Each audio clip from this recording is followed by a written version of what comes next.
Tämän joulun muistaa kaikki. Luen juuri päiväkirjaa menneiltä ajoilta. Tänne on kirjoitettu.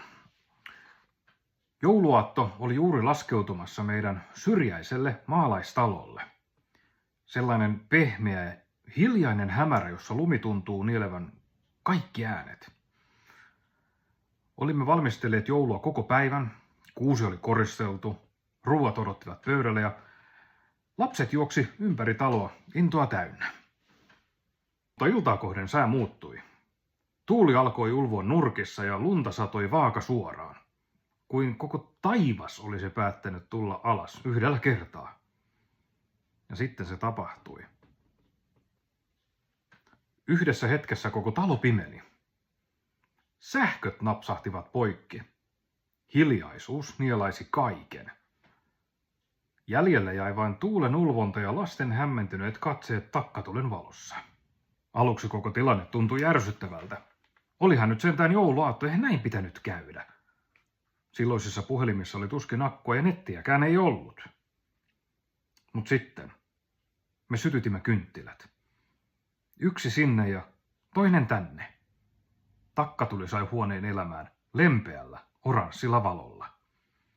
Ja tästä syystä koko perhe päätyi samaan huoneeseen.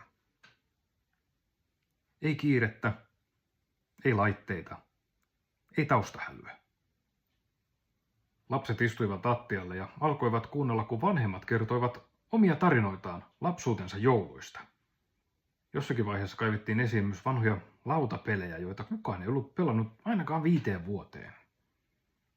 Tuntui, kun aika olisi pysähtynyt. Myrsky riehui ulkona, mutta sisällä talo tuntui lämpimämmältä kuin koskaan. Siellä naurettiin, siellä muisteltiin, ja jostain syystä ne hetket tuntuivat tärkeämmiltä kuin mikään lahja kuusen alla. Se oli se ilta, kun valot sammuivat.